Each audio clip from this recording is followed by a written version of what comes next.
Buenos días a todos. Buenos días desde Lefebvre. Es un placer saludarles en esta mañana del lunes 28 de septiembre de 2020. Muchas gracias a los más de 300 profesionales inscritos para esta jornada que desde Lefebvre y con la colaboración de don Javier Martín, socio director de Martín Abogados, los profesionales de IDEO Legal y la certificadora Compliance Certifica, queremos realizar para poder hacerles llegar a todos ustedes algunos mensajes que consideramos de interés en un ámbito y en un momento, en una coyuntura tan turbulenta como la que desafortunadamente estamos viviendo. En la jornada hemos querido titularla como el asesor fiscal tras la era posterior a COVID-19. Es verdad que quizá hayamos sido excesivamente optimistas en el enunciado del título, pues la situación sanitaria, todos sabemos la que está resultando a día de hoy en estos mismos días, con lo cual esta era posterior a COVID-19 no sabemos con certeza, nadie puede saberlo, cuándo realmente comenzará. Sea como fuere, lo que es cierto es que en la sociedad profesional española hay un número importante de profesionales que tienden, por razón evidente, a ser jóvenes, que están intentando encontrar su hueco profesional en el mercado, que cuentan con los conocimientos, la competencia y la legitimación académica correspondiente, pero que es verdad que se encuentran con una situación relativamente desconcertante y que, una vez más, es de aplicación en nuestro país, a diferencia de lo que sucede en otras jurisdicciones. La titulación de asesor fiscal no es una titulación reconocida como tal en nuestra sociedad profesional. Es por eso que la certificación de personas que desde la Entidad Nacional de Acreditación, desde ENAC, se potencia justamente para dar un impulso y una cobertura oficial a todos aquellos profesionales que, teniendo, repito, la competencia, la capacitación, la legitimidad y la titulación universitaria correspondiente, quieren dar el salto y poder inscribir en su frontispicio profesional don fulano de tal, asesor fiscal. Todo esto va a ser posible porque recibe el reconocimiento oficial de ENAC, que en este verano 2020 exterioriza y oficializa las certificaciones de personas correspondientes a los títulos de asesor fiscal, responsable de buenas prácticas tributarias y responsable de contratación pública. Se articula un sistema en el que imagino que Javier Martín abundará en su turno de intervención, pero que en síntesis exige unos requisitos sustantivos que el profesional debe cumplir y la realización de un examen oficial superado el cual este profesional podrá acceder a su titulación. En Lefebvre queremos, como siempre hemos intentado, alinearnos con las prácticas más vanguardistas, siempre y cuando reciban la validación oficial de la entidad correspondiente y competente, y es por ello que, del mismo modo que ya en el ya lejano 2018 realizamos el primer Congreso de Buenas Prácticas Tributarias con un éxito más que notable y que contó con el respaldo más explícito que implícito de la Administración Tributaria, personificada en el director general don Jesús Gascón, director general de la Agencia Estatal de Administración Tributaria, queremos seguir apostando por esta nueva corriente que no puede hacer sino reforzar la seguridad jurídica del sistema y potenciar de alguna forma el esfuerzo cotidiano que todos estos jóvenes profesionales están haciendo para que sus esfuerzos se vean más fácilmente retribuidos y reconocidos. No quiero extenderme más.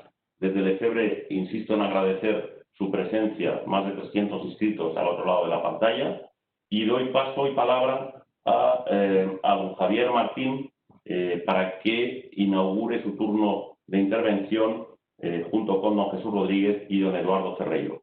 Javier, aunque no te veo, pero te doy con mucho gusto la palabra. Adelante cuando quieras.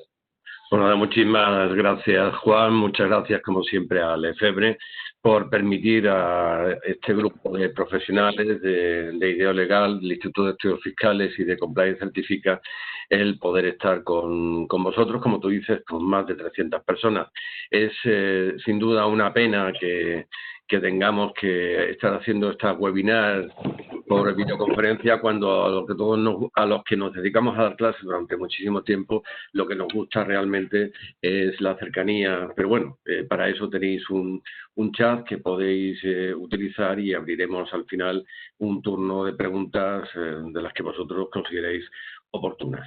Bien, el título de esta webinar es el asesor fiscal en tiempos del COVID-19, compliance tributario, nueva línea de negocio de los despachos profesionales. Desde la crisis del 2008, y fundamentalmente se ha visto agravada por la crisis del COVID, sin duda los profesionales se están dando cuenta de la necesidad, primero, de dotarse de nuevas líneas de negocio. La asesoría fiscal, diríamos, clásica o tradicional, está cambiando en el sentido de que necesita reinventarse, necesita ir viendo esas nuevas líneas de negocio y, sin duda, lo que son las buenas prácticas tributarias, el cumplimiento normativo, es una nueva línea de negocio. Una nueva línea de negocio porque, en definitiva, a raíz de los movimientos que se han ido produciendo en la reforma mercantil de 2015, en el texto refundido de la Ley de Sociedades de Capital, hemos comenzado a implantar modelos de buen gobierno corporativo. La propia norma obliga a los consejos de administración a dotarse de un sistema de gestión de riesgos y especialmente de riesgos tributarios, y, como es lógico, el Código Penal, el 31 bis, establece la exención de la responsabilidad penal de las personas jurídicas cuando se doten de un manual de cumplimiento normativo y, por tanto, de un sistema de prevención de riesgos, y que además puedan demostrar que se está aplicando de forma efectiva. Tenemos varias también directivas comunitarias que están aún sin transponer. Una ya está en las Cortes Generales, como sabéis, es la conocida como la DAC 6. Y, en segundo lugar, también hay una directiva más reciente que obliga a las empresas y a los propios entes públicos a implantar una serie de canales de denuncia. En definitiva, queramos o no, estamos en esta nueva hora del compliance, y las buenas prácticas han dejado de ser algo que en su momento, cuando empezamos a hablar de algunos de estos temas, se nos decía que vendíamos humos, y ya es una realidad, y además una realidad jurídica, por no decir que en el ámbito tributario los códigos de buenas prácticas tributarias que han venido implantando las distintas administraciones, no solo la agencia, a través del conocido como Código de Buenas Prácticas de Grandes Empresas, los Códigos de Buenas Prácticas de Profesionales Tributarios, y los más recientes, porque van a ser una realidad en muy pocos meses, los códigos de buenas prácticas tributarias para autónomos y para las pymes. Pues bien, esta sesión se estructura, digamos, en 4 bloques temáticos. El primero, habría que responder por qué una empresa debe dotarse de un compliance tributario. El segundo es cómo implantar ese compliance tributario. El tercero es la necesidad, porque si no es imposible, de dotarse de una herramienta potente informática como la que en este caso ha desarrollado Lefebvre. Y, por último, nos ocuparemos de la certificación de asesor fiscal, de responsabilidad de buenas prácticas tributarias, tal y como ha expuesto Juan. Bien, vamos, si os parece, sin solución de continuidad, a entrar en ese primer bloque temático de que por qué una empresa debe dotarse de un compliance tributario. Y para ello, para este primer bloque, aparte de que yo iré interviniendo en cada momento, contamos con Jesús Rodríguez y con Eduardo Ferreiro, que son abogados de IDEO Legal. Jesús, además, es profesor titular de Derecho Financiero y Tributario. Así que, Jesús, cuando quieras. Pues buenos días, muchísimas gracias. Y La demora, empiezo con la parte que me corresponde, que es la de las razones fiscales que nos conducen a entender y a recomendar que las empresas se doten de un compliance tributario, y todo eso visto desde la perspectiva del asesor fiscal, que es desde luego el eje sobre el que pivota la sesión de hoy.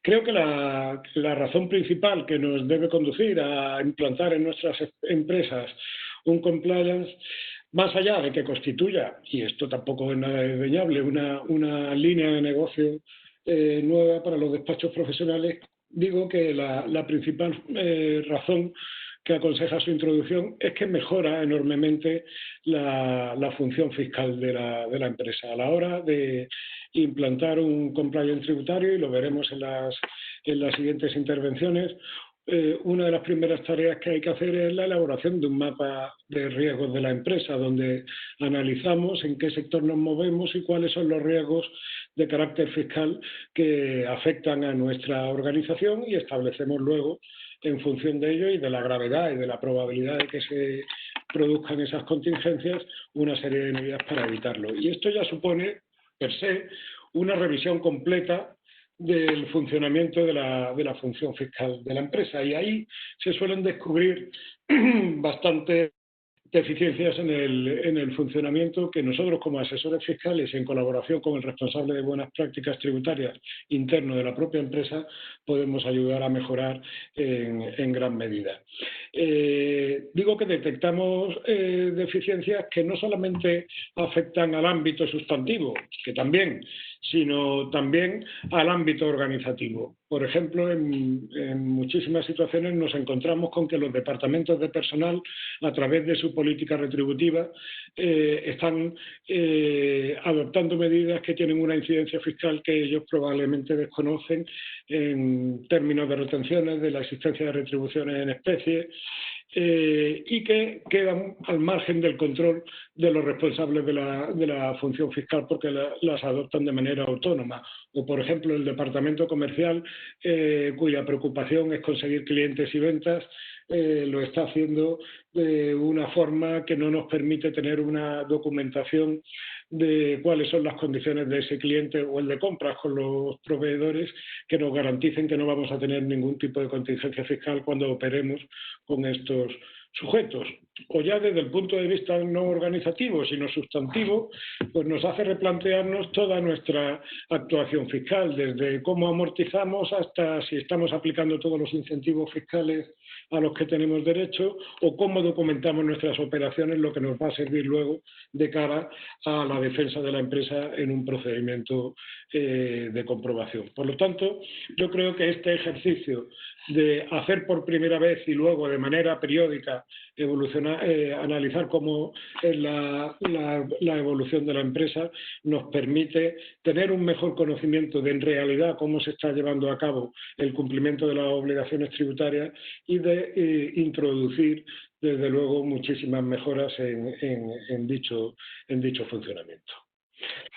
En segundo lugar, Jesús, te quería comentar, en muchos foros como este, que hemos realizado fundamentalmente también con presencia de la Administración, se nos ha recordado que muy bien, que el compliance tributario está muy bien, que los códigos de buenas prácticas también están bien, aunque lo hayan fomentado la propia Administración, pero se nos dice que no hay en la legislación tributaria un precepto parecido al 31 bis del Código Penal, en el sentido de exonerar de responsabilidad tributaria a aquella empresa que tenga implantado un compliance tributario y que además lo pueda demostrar que lo está aplicando de forma efectiva. ¿Cuál es tu opinión sobre este tema? Bueno, eso iba.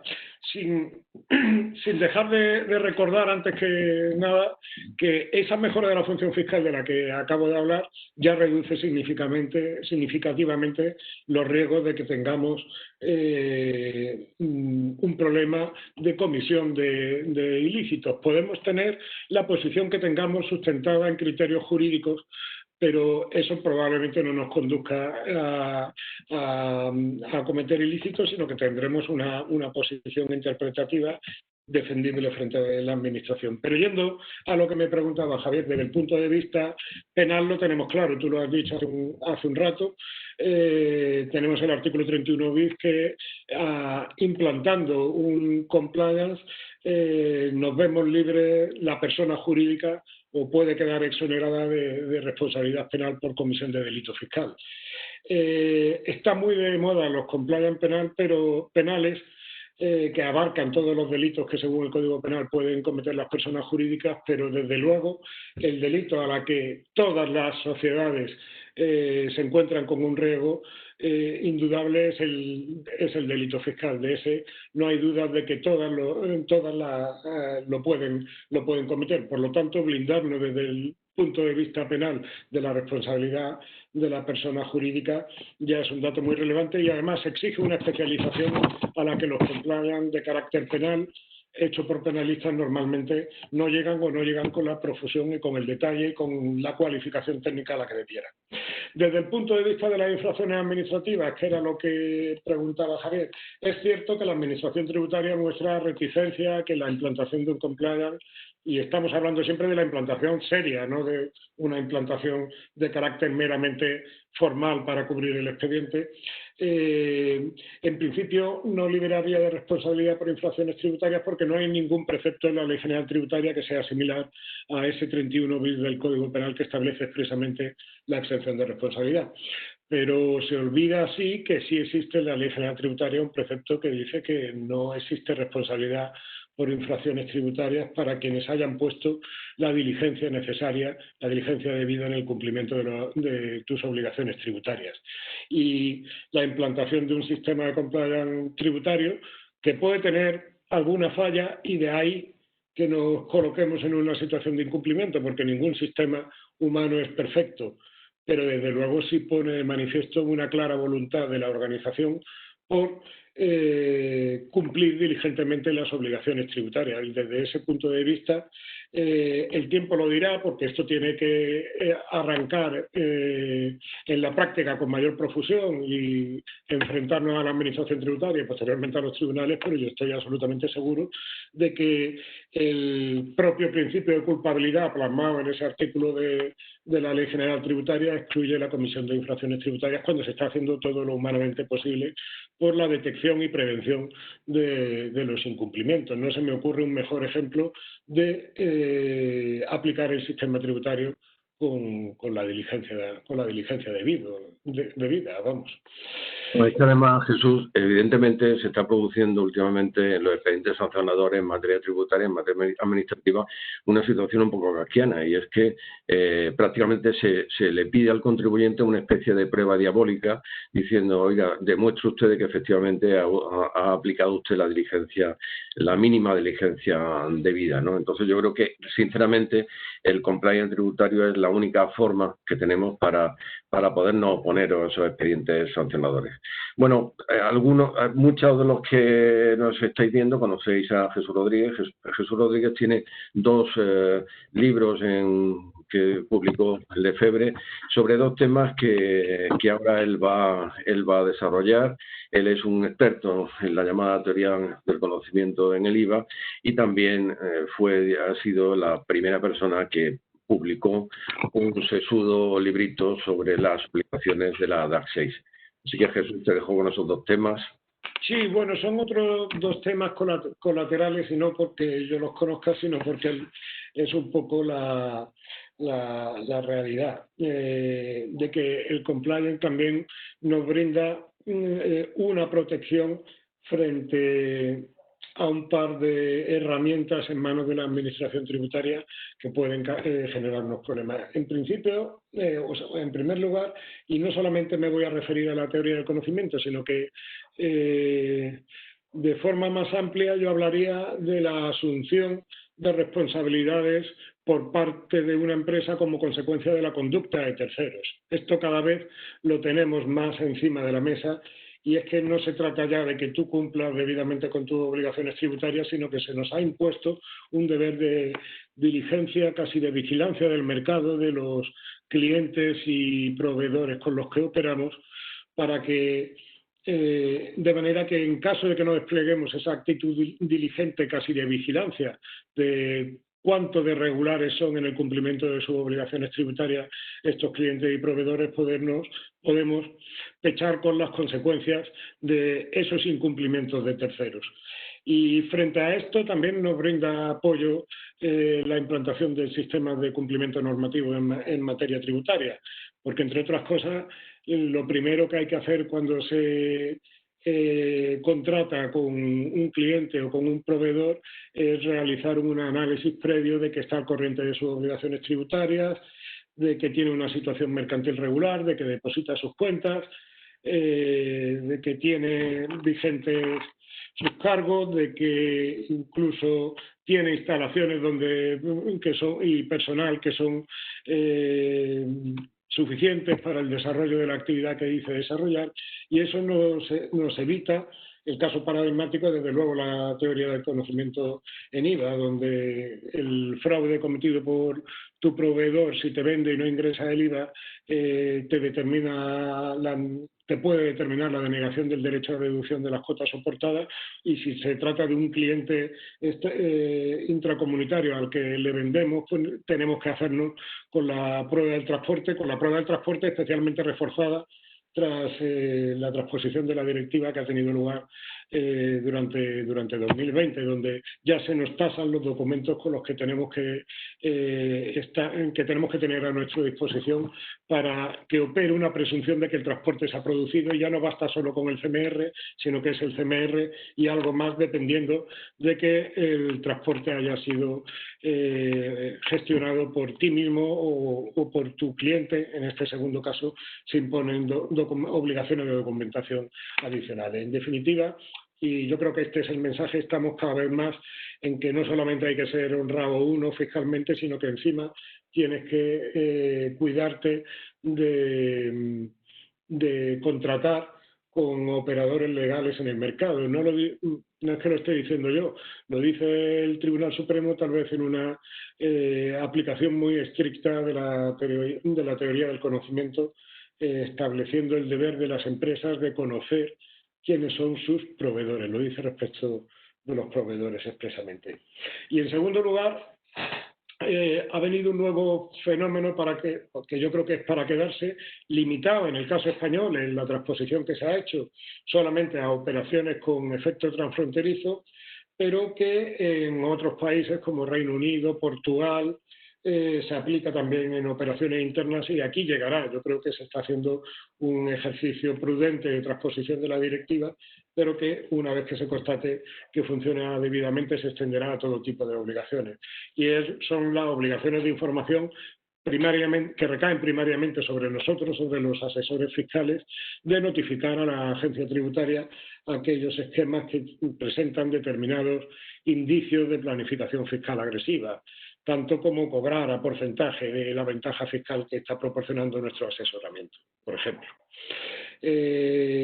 Bien, la existencia de un manual de cumplimiento normativo con una serie de pautas de comportamiento que tienen que tener las empresas nos obliga a analizar las operaciones relevantes que se realicen al máximo nivel por parte de la empresa y de hacerles un estudio individualizado. Y ese estudio individualizado puede poner de manifiesto, y es uno de los elementos que tiene que incluir, si es un tipo de operación que vamos a tener la obligación de notificársela a la Administración tributaria por tener un índice de planificación fiscal agresiva.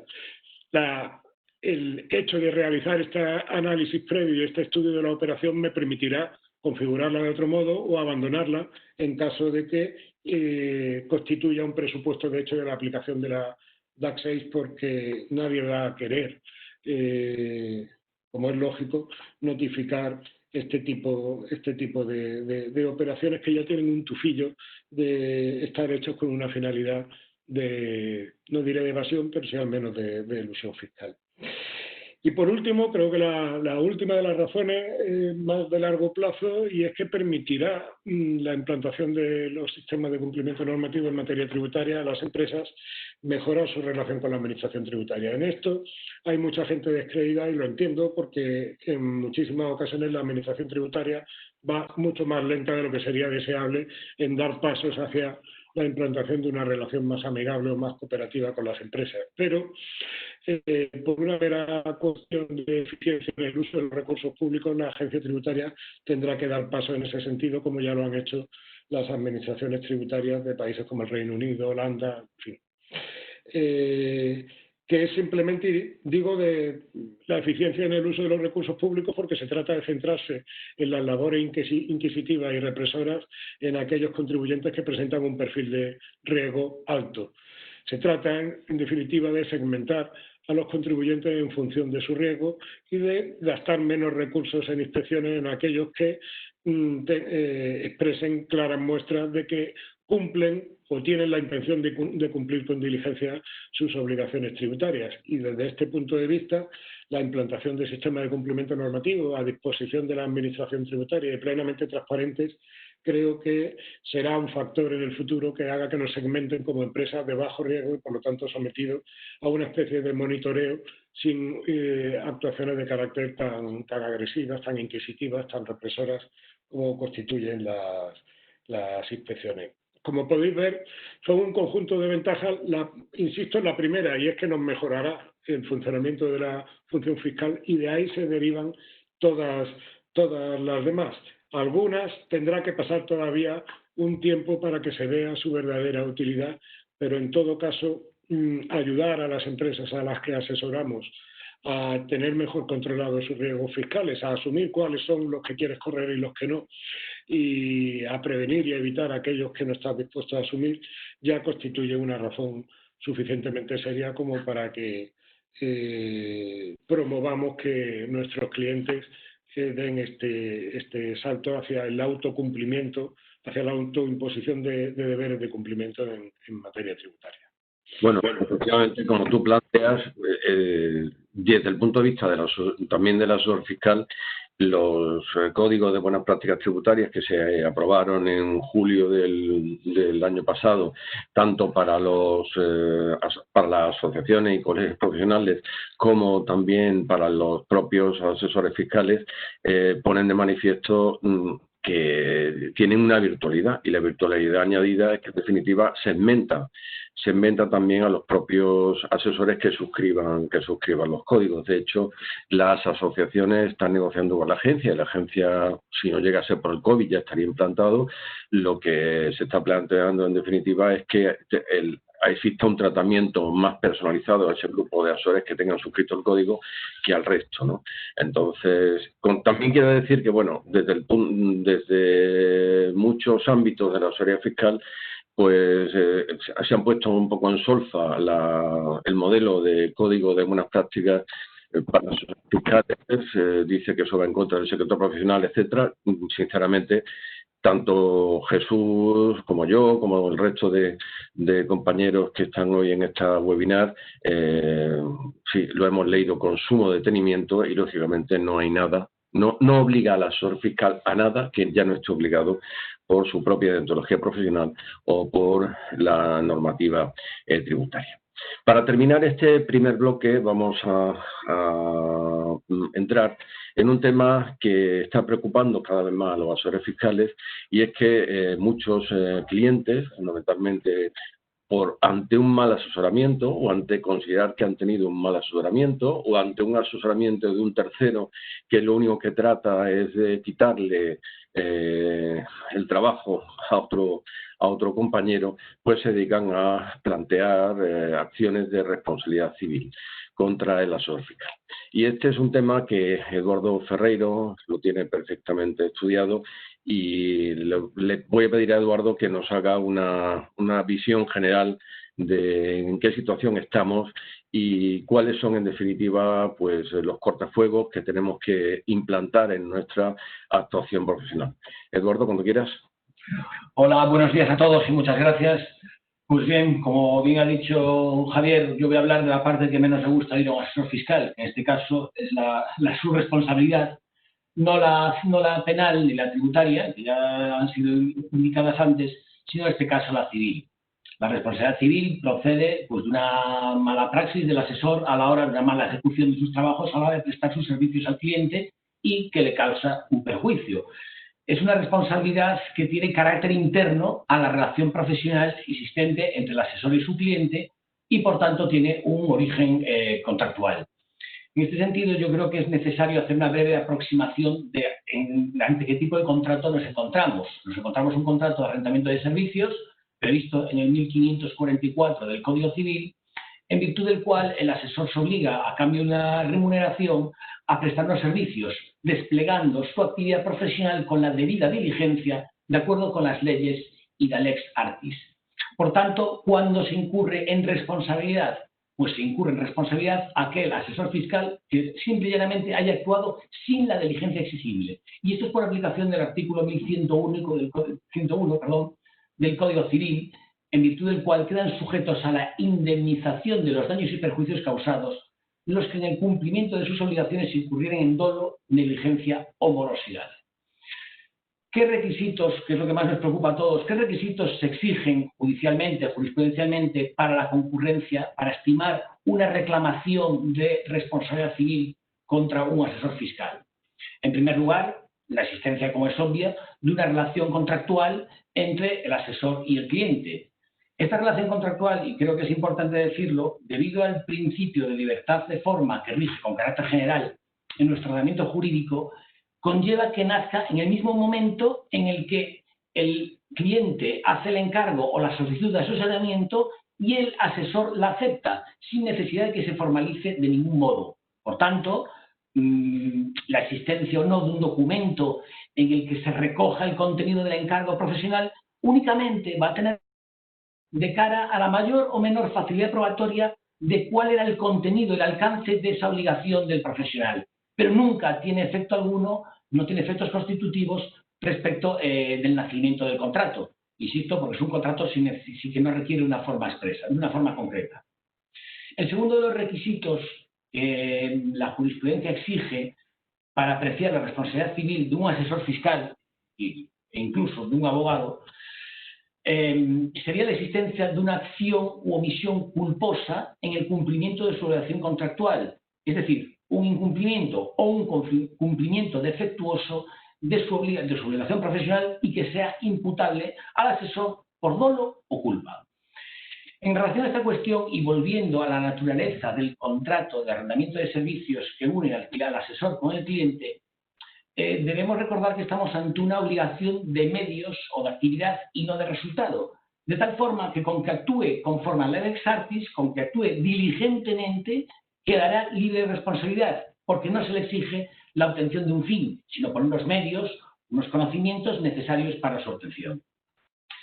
Yo entiendo que es importante en este momento preguntarnos qué entendemos por culpa o negligencia, o qué entienden los tribunales por culpa o negligencia, y la respuesta nos la da una vez más el Código Civil, ya que de responsabilidad civil estamos hablando, y en concreto el 1104, que nos dice que es la omisión de aquella diligencia que exija la naturaleza de la obligación, y si de la naturaleza de la obligación no se deduce cuál es esa diligencia, se exigirá la que correspondería a un buen padre de familia. Como veis, constantemente estamos hablando de la diligencia.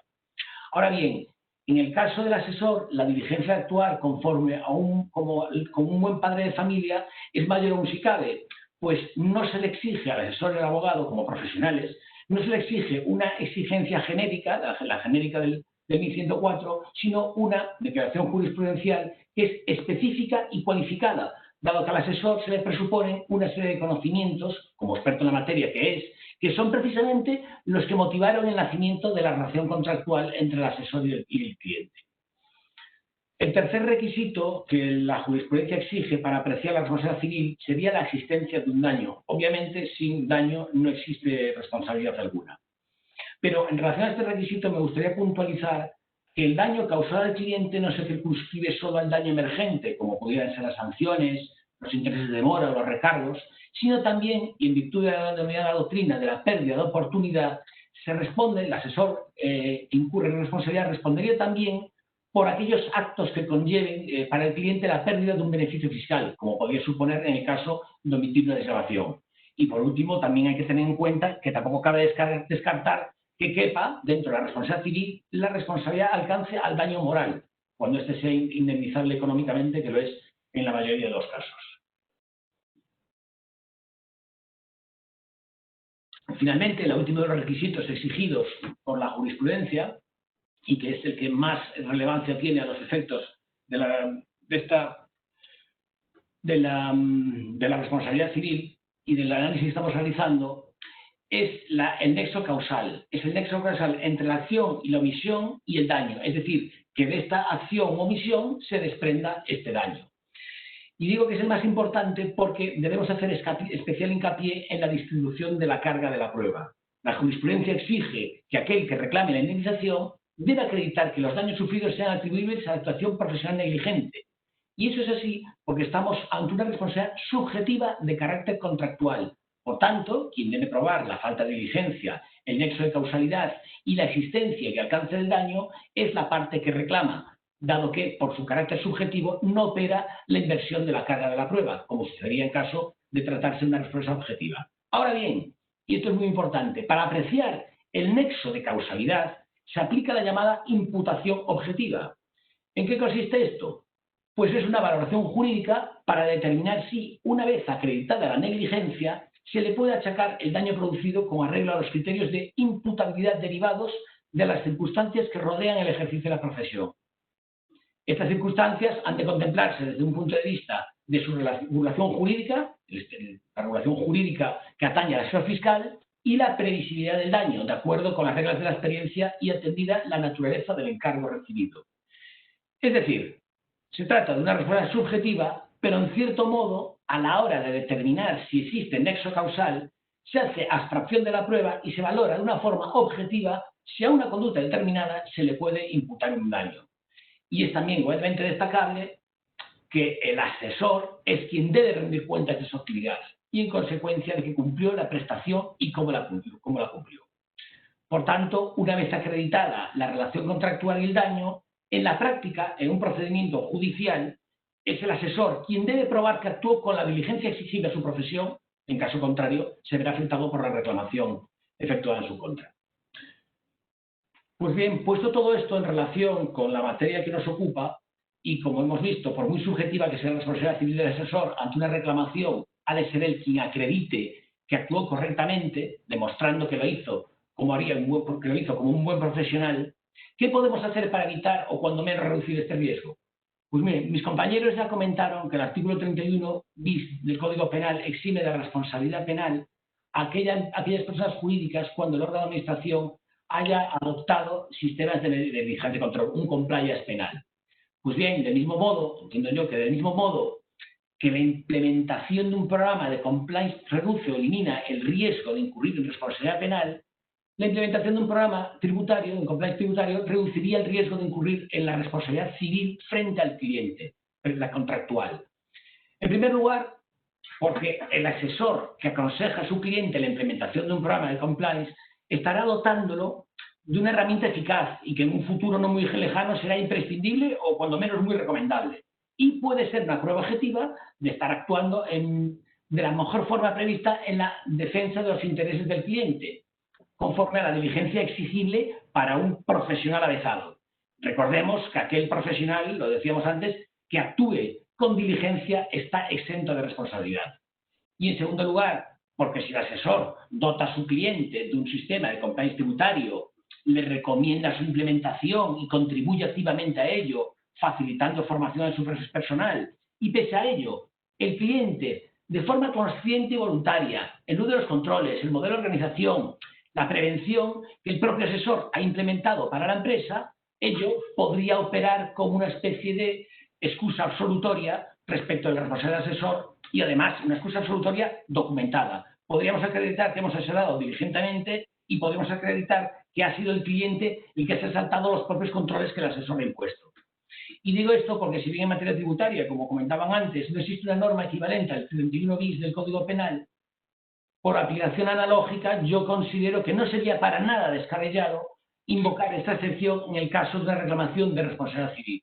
Es decir, en la reclamación civil, que toda vez que el asesor implantó en la empresa o aconsejó a su cliente la implementación de un programa de compliance tributario, estaría exento, al menos él, y cuando no, también incluso los propios órganos de administración de la empresa, cuando no han intervenido activamente en el ilícito, de ningún tipo de responsabilidad. Pues muy bien, muchas gracias, Eduardo. Yo creo que ha quedado suficientemente claro la virtualidad que tiene el compliance tributario y sobre todo ha quedado suficientemente claro cuáles son los presupuestos que exige tanto el Código Civil como nuestra jurisprudencia para mitigar ese riesgo de responsabilidad civil del asesor fiscal.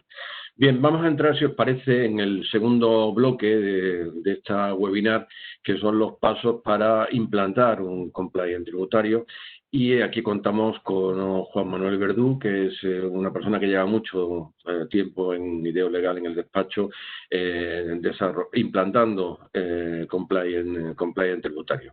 Así que, Juanma, cuando quieras. Hola, buenos días a todos y muchas gracias a Lefebvre por invitarnos a participar en esta jornada tan interesante.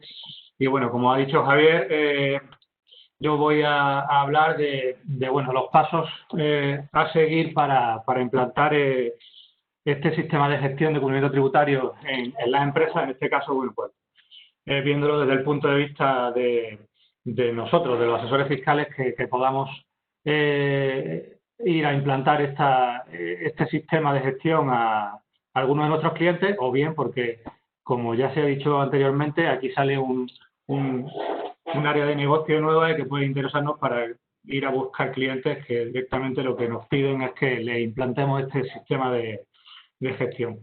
Bien, como ha dicho antes Jesús Rodríguez, lo primero y lo más importante para poder implantar este sistema de gestión de cumplimiento tributario en una organización es conocer a fondo la realidad de esa organización, ¿no? Y de la estructura y las personas que la componen, ¿no? Entonces, bueno, si ya tenemos a este posible cliente, es cliente nuestro, pues seguramente ya vamos a conocer bien los entresijos y la problemática de la sociedad, pero siempre va a ser fundamental comenzar por la realización de un análisis del contexto de la empresa, de su actividad, para poder determinar los riesgos tributarios y las oportunidades necesarias para alcanzar los fines que buscamos, ¿no? con este sistema de gestión de cumplimiento tributario. Para ello, pues va a ser fundamental, como primer paso obligado, pues la realización de una due diligence de la organización a nivel tributario, de una revisión completa y a fondo de la forma en que funciona esta empresa, esta organización, y así pues podamos identificar los riesgos en que pueda incurrir, ¿no? la organización, y cuál es la probabilidad y el impacto, ¿no? Probabilidad que se produzcan estos incumplimientos y el impacto que supondría el que se produjeran sobre la propia organización, ¿no? Entonces, bueno, pues es claro, y por la experiencia que ya tenemos en la implantación de estos sistemas de gestión, que es fundamental contar obviamente con la participación activa de las personas que desempeñan puestos de relevancia en la organización. Obviamente y por supuesto hay que contar con el compromiso absoluto de los órganos de gobierno, porque si no esto no tendría sentido ninguno.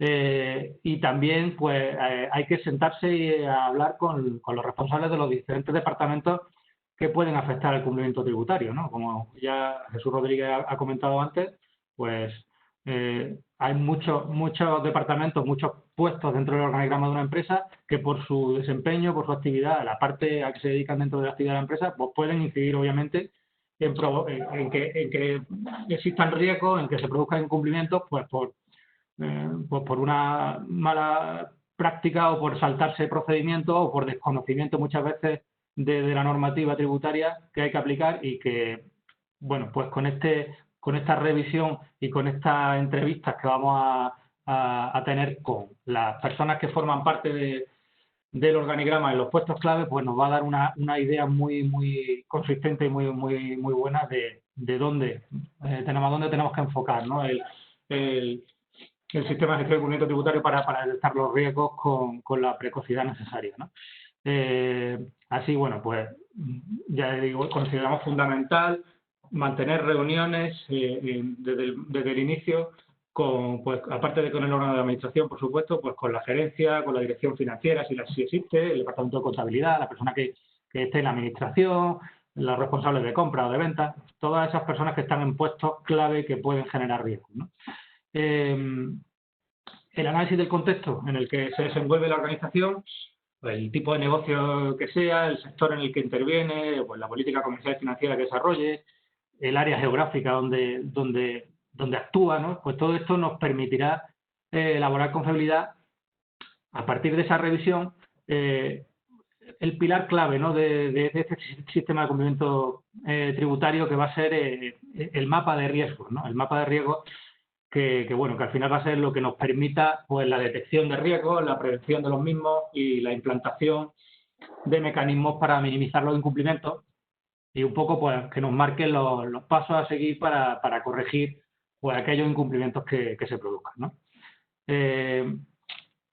Para llevar a cabo este análisis y confeccionar este mapa de riesgos, que, como ya digo, es un poco la piedra fundamental del sistema,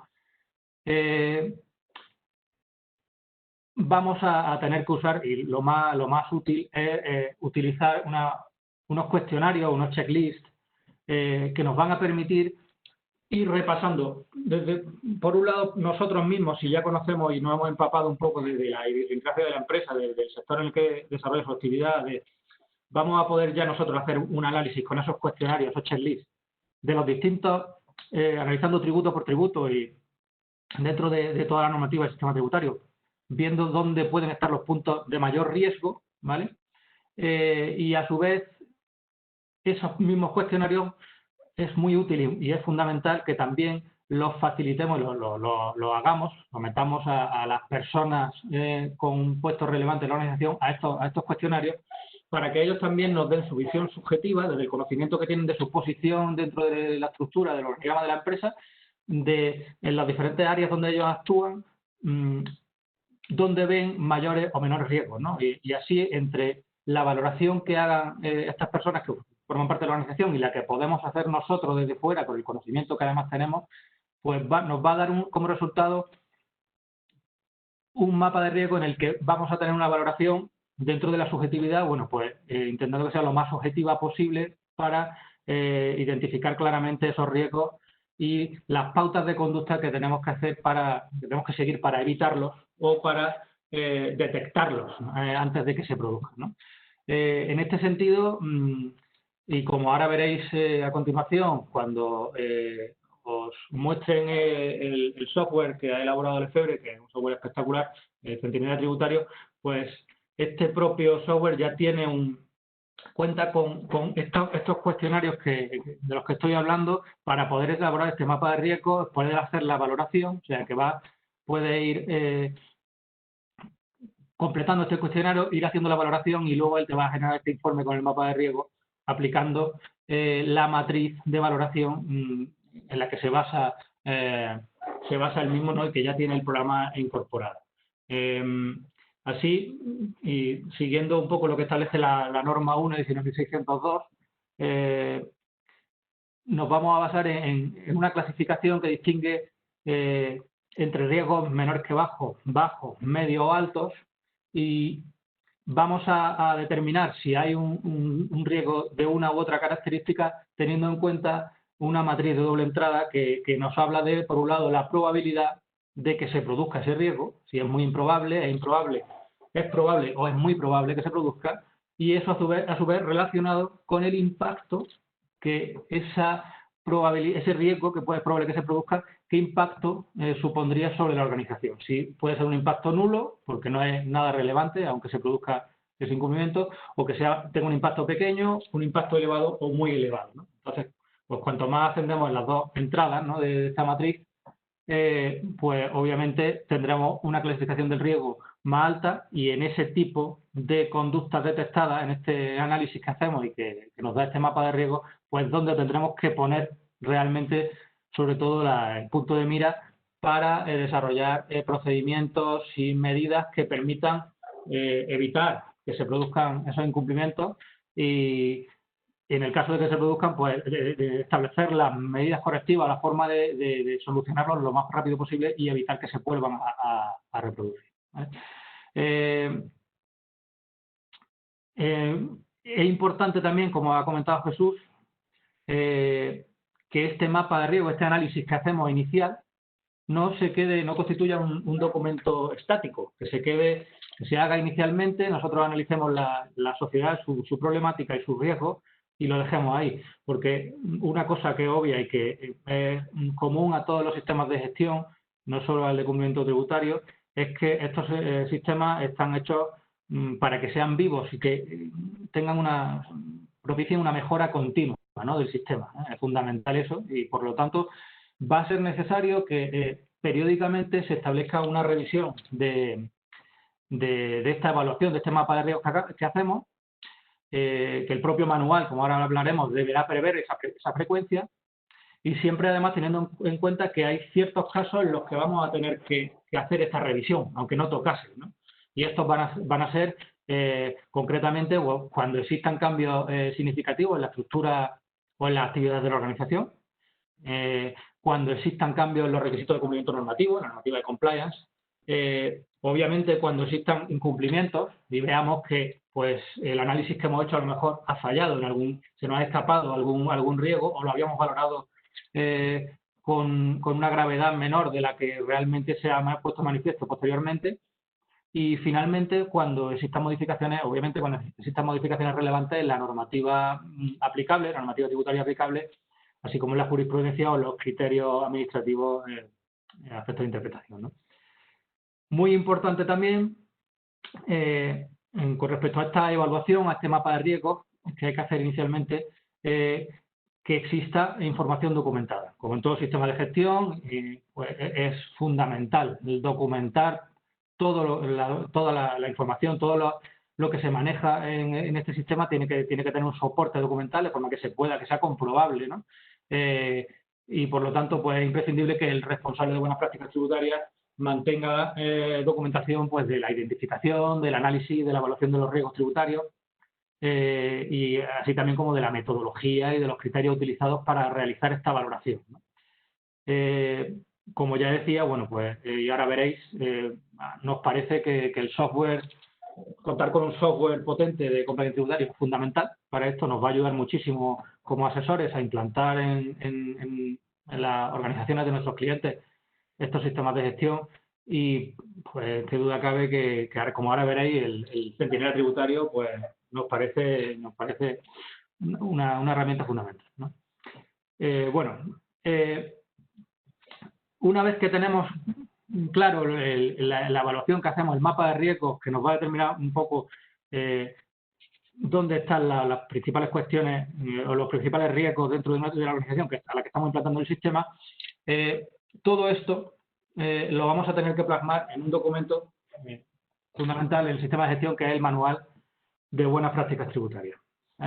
Este manual debe establecer los requisitos y facilitar las directrices para adoptar, implementar, mantener y mejorar de forma continuada la política de cumplimiento tributario de la empresa y obviamente deberá estar adaptado al tamaño y a las características de la organización, teniendo en cuenta además las especialidades derivadas del sector de actividad donde se desenvuelve. Obviamente no será el mismo un manual para una multinacional o una empresa con un grupo de empresas, una matriz y en fin, un grupo grande, que una empresa pequeñita, una pyme con un administrador único, ¿no? Obviamente todos estos sistemas tienen que ser lógicos y que no pueden sobredimensionarse y que al final sean un engorro administrativo y burocrático y que realmente no aporte nada, ¿no?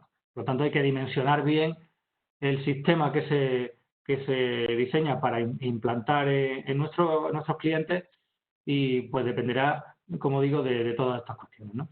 En cuanto al contenido del manual, que como veréis también la propia herramienta informática facilita y ayuda mucho a la elaboración del mismo, el contenido para garantizar su efectividad del manual y para que además pueda ser certificado, porque aquí creemos muy interesante que aparte de que implantemos el sistema y que esté basado en este manual de buenas prácticas tributarias, lo interesante y lo ideal es que podamos certificarlo, de acuerdo a la norma 1.19.602, pues para ello lo suyo, y que es lo que hace el software de compliance tributario del Lefebvre, sigue el esquema establecido por la norma UNE, la 19.602.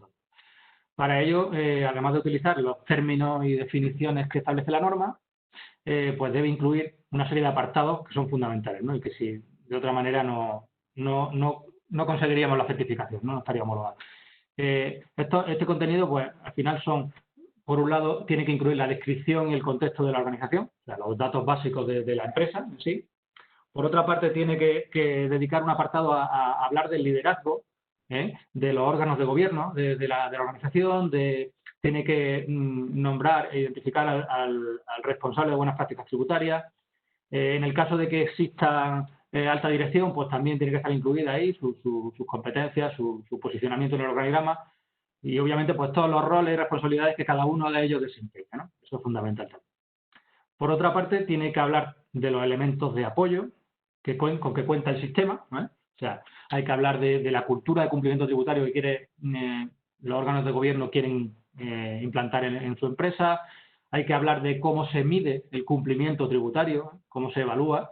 Hay que también desarrollar los recursos que se ponen a disposición de la organización y de sus empleados para poder, obviamente, cumplir con esta cultura, ¿no?, de compliance. Hay que hablar de las competencias que tiene cada uno de las personas de la organización que intervienen en lo que es el sistema de gestión. Hay que dedicar también un apartado importante a la formación del personal, porque es fundamental, y a la concienciación, es decir, a vender ese espíritu, esa filosofía de cumplimiento tributario, obviamente que se empape el personal de la empresa de ella, que no sea una cosa aislada del órgano de gobierno. Y es fundamental también pues establecer las formas de comunicación y cómo se va a documentar toda la información del sistema, ¿no? Todo esto tiene que estar también incluido en el manual. Por otra parte, y obviamente hay que hablar de la política de cumplimiento tributario y la planificación de la misma por parte de la empresa. Los requisitos de aplicación también son fundamentales y aquí, partiendo de ese mapa de riesgos, pues vamos a establecer pues, los aspectos concretos y las pautas de aplicación de la organización en la aplicación del sistema tributario y nos vamos a detener especialmente en aquellos tributos que afecten más a la empresa o incluso en aquellas infracciones penales en las que podamos incurrir por el tipo de actividad o por el tamaño, por las características de la organización en la que estamos implantando el sistema. Bueno, pues aquí va a haber una de las partes, como se llama, mollares del manual, va a ser esta que desarrolla todos los requisitos y que va a ir tributo por tributo analizando los diferentes riesgos que tenemos y las pautas de conducta que hay que seguir, que se proponen para minimizarlos, ¿no?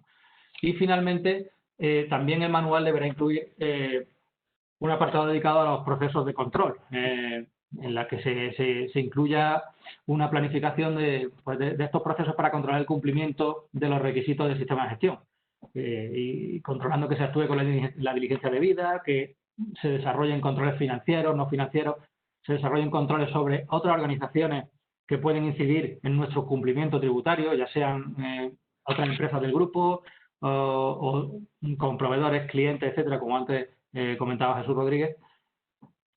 Importante también que se hable aquí un poco del proceso de control a efectos de las condiciones contractuales, ¿no?, con las que operemos con nuestros clientes y proveedores para poder evitar en un momento dado una posible derivación de responsabilidad tributaria, ¿no?, también. Eso es importante.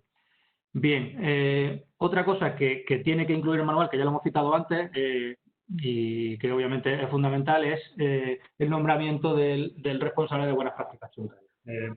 El responsable de buenas prácticas tributarias, al que debe nombrar el órgano de gobierno de la organización, pues debe tener definidas sus funciones, su independencia, los recursos con los que cuenta para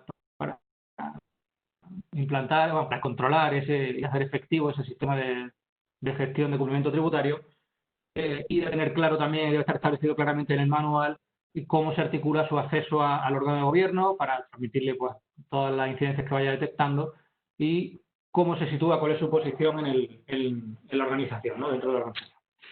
Está claro que, bueno, pues en función del tamaño de la organización y si la organización si está integrada o no en un grupo empresarial, si es una pyme o una empresa unipersonal, en fin, dependiendo un poco del tamaño, pues la figura del responsable de una práctica tributaria pues podrá ser directamente el propio administrador de la sociedad, el administrador único, podrá ser una persona interna del organigrama de la propia empresa, ya sea pues, director financiero o si hay un director jurídico o un responsable de tributación en la empresa, dependiendo ya un poco de la estructura organizativa, pues podremos nombrar como responsable a alguien de la propia empresa. Puede también ser un asesor interno de la matriz o de otra entidad del grupo, en el caso que estamos hablando de entidades de grupo, y por supuesto también el responsable podría ser un asesor externo. Pues más, si te parece, por ir un poco avanzando, porque creo que tu exposición ha quedado suficientemente claro de lo que es ese contenido del manual de buenas prácticas tributarias. Yo solamente, para terminar con esta parte de la webinar, yo llamaría la atención, primero, como tú bien has dicho, la virtualidad que tiene la norma UNE 19.602, no solamente porque nos obliga a hacer las cosas de una manera determinada, sino sobre todo porque, como dice la famosa circular de la Fiscalía General del Estado en el compliance penal, no solamente hay que tenerlo implantado, sino que además se pueda de alguna manera demostrar de que lo estamos aplicando de forma efectiva. Y por tanto, si no lo dice un tercero, como es una certificadora, pues mucho mejor. Y la segunda cuestión que quería, antes de pasar al siguiente bloque, es el tema de los códigos de buenas prácticas tributarias. Llamaron la atención porque creo que debemos recomendar a nuestros clientes que los suscriban.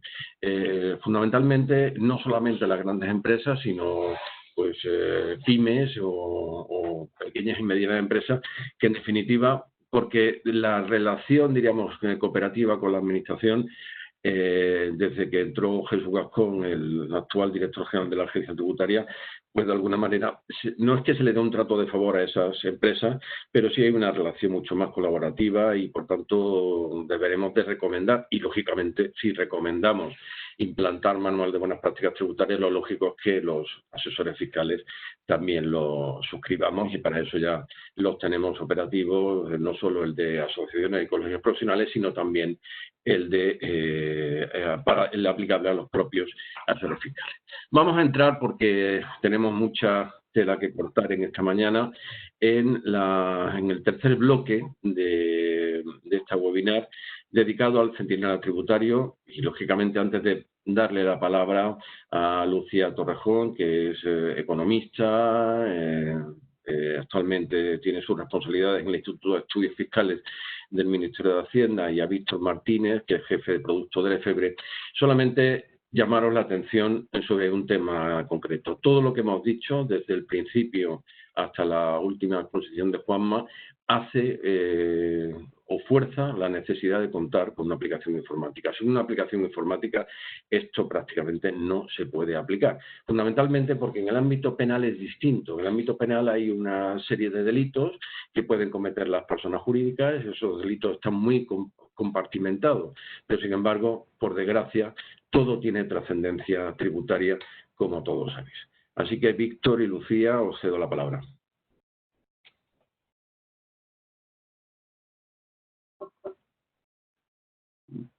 Buenos días a todos. Va a comenzar Víctor. Presentaros rápidamente lo que sería nuestro producto de Centinela Tributario.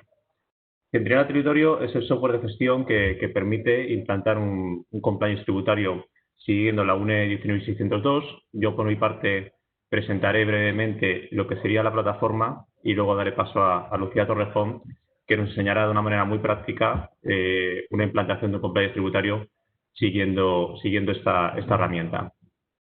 En primer lugar, quiero comentar que esta plataforma de Centinela es la plataforma de los productos compliance del EFEBRE. Aquí es donde alojamos no solamente Centinela Tributario, sino también nuestros productos de compliance penal, compliance protección de datos, y también en unas semanas tendremos un producto en materia concursal.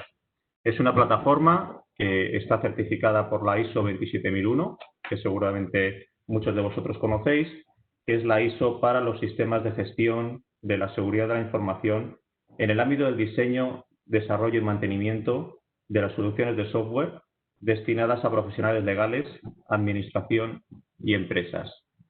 Lo que estáis viendo ahora mismo en pantalla, como digo, es ese panel principal de Centinela, donde podemos ver un primer bloque, que serían las distintas organizaciones que doy de alta para posteriormente hacer una implantación en materia de compliance.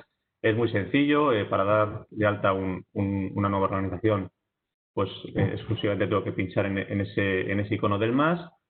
El programa solo me pide como datos obligatorios señalar la razón social y el CIF. Sí que es muy recomendable subir un logotipo de mi cliente, de la organización a la cual le voy a aplicar posteriormente un compliance, porque los informes automáticos que luego veremos que se pueden generar ya saldrían con ese logo. También hacer hincapié que está la opción de registrar esa organización como filial o como entidad padre. Obviamente esto no es baladí, puesto que la guía de la implantación será diferente en un caso u en otro. El segundo bloque serían las implantaciones de compliance que yo ahora mismo tengo vigentes, que estoy realizando.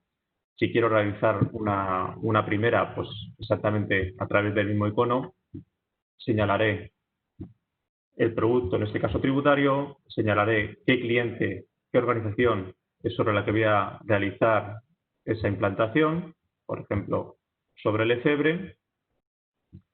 Le señalaré un identificador, el que manejáis vosotros a lo mejor internamente en el despacho. Y quiero hacer hincapié simplemente que en el último punto, antes de crear la implantación, me va a pedir si esa implantación de compliance va a ser una persona física o jurídica. Entiendo que en la mayoría de los casos, el 99,9% de los casos, será sobre una persona jurídica, pero que sepáis, que contéis que también está preparado el software para hacer una implantación de compliance de una persona física y obviamente pues lo que sería la guía de esa implantación cambia notablemente, así como los riesgos. Aquí volverá luego Lucía para enseñaros un ejemplo de esa implantación de un compliance tributario. Más abajo en el panel de control me encuentro los diferentes informes a modo de acceso directo para rápidamente consultar algún informe que ya he generado en el pasado. Obviamente estos informes están también incluidos en la implantación en la que estemos trabajando y donde obviamente también será donde los generemos, pero como digo, a modo de acceso directo puedo tener a un solo clic los informes de las diferentes organizaciones sobre las que he hecho el compliance, los puedo tener directamente en este panel de control. Y el último bloque sería el bloque de las tareas. Igual, rápidamente, sin necesidad de incluir o meterme en ningún tipo de implantación, puedo ver aquellas tareas que me han asignado o bien que yo he asignado a terceros y también el estado de las mismas. Esta funcionalidad es muy útil y volveremos sobre ella después de la presentación de Lucía para que la conozcáis un poquitín más. Todo este panel de control, para hacerlo más sencillo, también se puede filtrar por un cliente concreto, por una organización concreta y, por tanto, esos informes, esas tareas se verán reducidas y me mostrarán solamente las tareas e informes de esa organización. Bien, yo ahora doy paso a Lucía para que continúe con la presentación y os enseñe cómo podríamos implantar de una manera muy práctica a través de este Centinela tributario un compliance. Por favor, Lucía. Sí.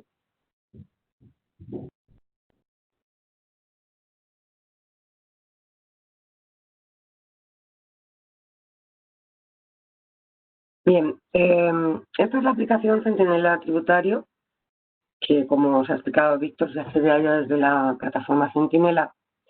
Y pues así ya de pronto vemos que tiene un menú que sigue los requisitos de la norma UNE 19.602 de compliance. Bueno, la principal funcionalidad de Centinela es que se adapta a cualquier tipo de empresa, es decir, como ha explicado antes Juanma, no tiene mucho que ver un compliance tributario para una pequeña empresa o incluso un profesional independiente o un autónomo. con lo que sería un compliance para una gran empresa, ¿no? Tampoco respecto a las actividades que realiza, su proyección internacional, si estamos hablando de un grupo de empresas o una empresa aislada. Entonces, Centinela nos permite adaptarnos a cualquier tipo de empresa y ya digo incluso una persona jurídica. La segunda funcionalidad más importante es que sigue todo, ya ha explicado Juanma, sigue el esquema de la UNE 19.602 y ello nos va a facilitar mucho si deseamos certificarnos una vez que hayamos implementado un sistema de gestión de cumplimiento tributario que obviamente nos va a ayudar no solamente a hacer un mejor sistema, sino además al estar estandarizado por la norma UNE, pues ello significará que, bueno, pues que en el futuro las autoridades tributarias puedan o no aceptarlo como, bueno, como se acepta, por ejemplo, a nivel penal para evitar sanciones, bueno, las sanciones derivadas de las infracciones que se puedan cometer, suponiendo que se ha puesto la diligencia debida en este sistema de gestión. En primer lugar, como veis, el primer menú se refiere a la organización y su contexto y tenemos unos submenús dentro que nos permiten ir cumplimentando muy fácilmente lo que nos pide la norma 1. Vamos a hablar de los datos de la organización, su objeto social, la actividad principal, su domicilio, los datos fiscales, si pertenece a algún colegio profesional, en el caso de que se trate de bueno, pues, por ejemplo, un despacho de abogados, estén colegiados, si pertenece a alguna asociación profesional, a una federación, en el supuesto de que esta asociación esté federada, y podemos hablar de, bueno, pues del marco legal tributario nacional e internacional, de la estrategia tributaria y de las obligaciones y compromisos legales, contractuales y profesionales, de las actividades que realiza respecto al código CENAE, los epígrafes del IAE, el tamaño de la organización, que siempre, bueno, pues seguirá un criterio que será normalmente uno de los establecidos en las normas, ¿no? Aunque ya sabemos que hay varios para determinar el tamaño de las organizaciones. El número de empleados, los sectores de actividad en los que la empresa se desarrolla, la estructura de la organización, aquí en el caso, por ejemplo, de que la sociedad pertenezca a un grupo de sociedades, pues veremos cuáles son las relaciones que hay con las demás empresas del grupo y con la sociedad dominante, si no es la sociedad dominante. Explicaremos también los centros de trabajo de los que dispone la organización, los mercados en los que opera, y haremos una introducción de la evolución de la organización, es decir, desde que comenzó a desarrollar sus actividades, pues bueno, cómo ha ido evolucionando, si ha crecido, si se ha internacionalizado, si ha pasado a formar parte de un grupo, en fin, en definitiva, todo lo que nos va solicitando la norma UNE, ¿no? Si bien no es necesario que nos certifiquemos, pero obviamente siempre va a ser algo a nuestro favor, ¿no? En las diferentes pestañas que se van abriendo, pues nos va permitiendo incluir información muy útil tanto para nosotros como para terceros, en el supuesto de que al final nos certifiquemos o tengamos que mostrar nuestro sistema de gestión a una administración tributaria para demostrar que se ha puesto la licencia debida. Y, pues, por ejemplo, aquí nos permite incluir un organigrama interno. Lo bueno que tiene esta aplicación es que podemos mecanografiar, por decirlo así, la información requerida, o bien podemos, la mayor parte de las ocasiones, incluir un documento que refleje la misma información. En este caso, sabemos que es mucho más útil un organigrama interno de la organización que la describamos. Si la empresa forma parte de un grupo, pues nos irá pidiendo información para cumplimentarlo y, pues, por ejemplo, nos deja dejar constancia de si formulamos cuentas anuales consolidadas y si estamos obligados a elaborar el estado de información no financiera. Esta información la va a cumplimentar el responsable de buenas prácticas tributarias, pero después podrá ser consultada por la alta dirección, obviamente, y por el órgano de gobierno. También se podrá dar un acceso diferente para otros empleados, especialmente para aquellos que tienen una posición especialmente expuesta, ¿no? Y estos permisos se darán desde la aplicación por el responsable de buenas prácticas tributarias y obviamente no va a tener acceso a la misma información pues un administrativo que, por ejemplo, el director del departamento fiscal, ¿no? Nos va a pedir información. Lo bueno que tiene es que como nos lo va solicitando, pues no nos encontraremos luego con el problema de, pues se nos olvidó definir esto o este punto no lo tratamos como deberíamos. Es muy amigable en el sentido de que nos va a ir recordando absolutamente todo lo que tenemos que tener en nuestro sistema de gestión y por supuesto que luego plasmaremos en nuestro manual de buenas prácticas tributarias para cumplir con la UNE, vayamos a certificarnos o no, ¿no? Porque la UNE no es más que un estándar de un sistema de gestión de cumplimiento tributario, ¿no? En la estructura de gobierno, pues por supuesto tenemos que expresar el liderazgo y el compromiso con la política de cumplimiento del órgano de gobierno. Nos ofrece unos desplegables en algunos campos para ayudarnos, por ejemplo, si es un administrador único, un consejo de administración, o tenemos otro órgano de gobierno formado, por ejemplo, por 2 administradores mancomunados. Nos va pidiendo datos sobre las personas que desempeñan los diferentes cargos en la organización o empresa, como son pues el presidente del consejo de administración, los consejeros. En este caso nos dice, todavía nos desagrega más la información que nos solicita, si es un consejero ejecutivo, dominical, independiente. Bien, no me quiero extender en toda esta información porque como ves es muy amplia, desgraciadamente la información a cumplimentar es muy amplia, pero esta aplicación tiene la funcionalidad de ofrecernos toda la requerida para que no nos dejemos nada, ¿no?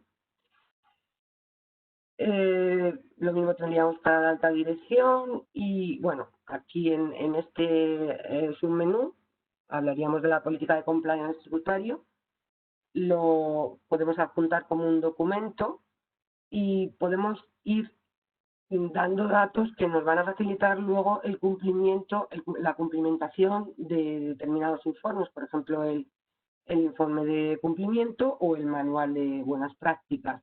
Todos estos datos los tomará la aplicación y los transcribirá a estos informes que luego veremos. Aquí, por ejemplo, podemos dejar constancia de si hemos firmado un código de buenas prácticas tributarias, la fecha en la que se ha firmado y en su caso si se ha enviado a la agencia tributaria. Siempre tendremos que ir guardando esta información para no perderla y desde aquí podemos pasar a la siguiente pantalla directamente sin tener por qué subir de nuevo al menú, pero yo ahora os lo muestro para que veáis su configuración. En este menú nos referiremos al responsable de buenas prácticas tributarias, que es una figura imprescindible para tener un sistema de compliance. Como ya ha explicado más sus funciones, pues no me voy a detener en ello. Y aquí pues simplemente estará los datos que se refieren a su contratación, al nombre de la persona que ha sido nombrada por el órgano de gobierno como responsable de buenas prácticas, la capacidad e idoneidad para llevar a cabo esta función y la posición y recursos que se le han asignado en la organización. También podremos consignar los empleados con posiciones especialmente expuestas y los asesores externos que en su caso tenga contratada la empresa, que pueden ser de distintas áreas, ¿no? Obviamente aquí lo más importante será el asesor fiscal, pero también tendremos que dejar constancia, por ejemplo, de los asesores laborales, que obviamente pues tendrán una repercusión fiscal en lo que se refiere a las retenciones que practican en las nóminas a los trabajadores, ¿no?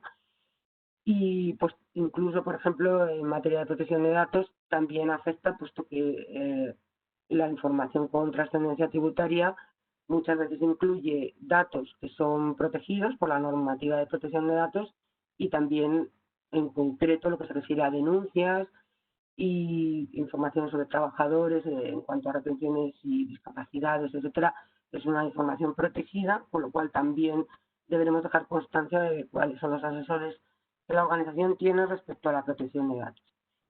En el siguiente menú podemos consignar los recursos con los que cuenta el sistema de gestión. Obviamente, pues, describiremos la red corporativa que tenga la empresa en su caso, pero lo más importante quizás son los programas, el software que tiene la empresa, no solamente para el sistema de compliance, sino también pues para la llevanza de la contabilidad, la llevanza de la presentación y la declaración y presentación de impuestos y, por ejemplo, pues para elaborar las cuentas anuales en su caso. Todos los programas software que tengan relación con los sistemas de gestión de cumplimiento tributario deberá consignarse cuáles son, porque obviamente es importante saber si, por ejemplo, vamos a poder actualizar el programa si hay un cambio normativo en lo que respecta a las cuentas anuales o respecto a la normativa tributaria, ¿no? o la contabilidad. En cuanto al hardware, hemos considerado interesante incluirlo porque, bueno, pues como antes explicó Eduardo, hay una responsabilidad sobre los asesores fiscales que puede venir derivada de la presentación de una declaración con los datos que nos ha aportado el cliente y que vamos a ser nosotros los presentadores como colaboradores de la agencia tributaria, con lo cual es importante saber quién tiene acceso a los dispositivos, en particular los ordenadores y bueno, cualquier otro dispositivo, porque hoy puedes presentar una declaración desde un móvil, desde un smartphone, los portátiles, etcétera. Entonces, tendrán que tener una protección para poder acceder a presentar una declaración, pero también saber quién tiene acceso a esos elementos de hardware, ¿no? Y muy en particular pues a las firmas digitales con las que podemos hacer esas presentaciones, ya sea en nombre de la empresa o por cuenta de la empresa, ¿no? Si nosotros somos el director fiscal de la empresa, pues hombre, es difícil que seamos nosotros los que presentemos las declaraciones, será una persona que esté bajo nuestra dirección y normalmente le habremos dado acceso a nuestro certificado digital, ¿no? Entonces, hay que dejar constancia de quiénes tienen sus certificados digitales y si la empresa tiene algún programa para gestionar esos certificados digitales para saber quién ha sido quien ha presentado en concreto esa declaración y quién, bueno, podría ser responsable o no de ella, ¿no? Entramos ya en la parte más interesante, como todos sabemos, de un sistema de gestión, como ha hecho Juanma, es el núcleo central de un sistema de compliance tributario, que es la evaluación de los riesgos tributarios. Y aquí es donde Centinela pues, muestra su excelencia, ¿no? Tenemos un menú que se va abriendo, como veremos, en diferentes submenús en función del contenido del tributo en cuestión o del hito en cuestión que debamos evaluar. Y, por ejemplo, pues si abrimos el menú amortizaciones, vemos qué es lo que nos ofrece la aplicación. En este caso nos va, como veis, diciendo cuáles son los riesgos en los que puede incurrir la empresa. Por ejemplo, en el caso de las amortizaciones, si los activos se amortizan sobre el precio de adquisición o sobre el coste de producción, pues nos va diciendo qué es lo que la norma nos exige, ¿no? Y es que se incluyan los gastos adicionales hasta su entrada en funcionamiento. Los impuestos indirectos, pues sabemos que solo se pueden incluir cuando no sean recuperables directamente de la hacienda pública, etcétera, ¿no? Esta es la norma que debemos de cumplir. Y nosotros tenemos que evaluar si es posible que nosotros incurramos en un riesgo sobre esta norma en concreto en función de la probabilidad de que incurramos en un riesgo de infracción y del impacto que tendría esa infracción. Entonces, aquí la aplicación nos permite, nosotros habremos hecho los cuestionarios que comentaba Juanma con las personas que obviamente trabajan directamente sobre esta función, en este caso será la persona que se encargue de las amortizaciones, si es una empresa pequeña pues será quien lleve la contabilidad, pero si estamos hablando de una constructora pues probablemente haya una sola empresa, una sola persona designada a llevar las amortizaciones de la empresa, ¿no? Y en este caso, pues valorará cuál es la probabilidad de incurrir en este riesgo y el impacto que puede tener. Y en función de ello, la aplicación nos irá diciendo qué riesgo es el que tiene la empresa respecto a este cumplimiento.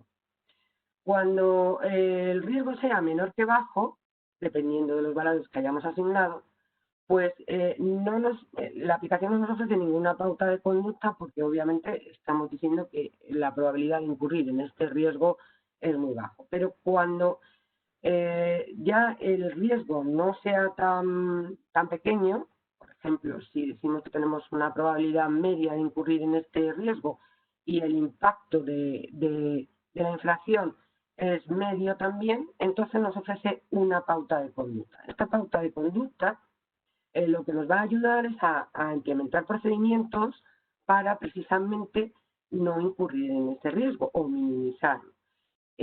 Como obviamente es imposible que se incurran en todos los riesgos que aborda la aplicación, pues nosotros cuando estemos en esta situación, que consideremos que tenemos un riesgo bajo, incluso medio o alto, tomaremos esta pauta de conducta y nosotros elaboraremos un procedimiento para no incurrir en este riesgo. Bien, cuando hemos cumplimentado todos los riesgos posibles, que como veis pues son muchos y ahora mismo solo estamos hablando de las amortizaciones, del impuesto de sociedades, es decir, cuando abordamos todos los impuestos y todos los contenidos en los que se puede incurrir en una infracción o incumplimiento, pues cuando hayamos terminado lo que podremos hacer es elaborar el mapa de riesgos. Y aquí es donde tendríamos el mapa de riesgos que nos ha elaborado Centinela Tributario con los riesgos que nosotros hemos calificado como de bajo, medio o alto. Es importante porque este documento obviamente lo tendremos que adjuntar a nuestro manual de buenas prácticas tributarias y no va a ser un documento público, o sea, es decir, es un documento interno de la empresa, sea la dirección o el órgano de gobierno, la alta dirección o el órgano de gobierno, o incluso las personas especialmente expuestas, por supuesto, el responsable de buenas prácticas tributarias. Pero quiero decir con ello que no es una documentación que tengamos que, por ejemplo, colgar en nuestra página web o junto a nuestro manual de buenas prácticas.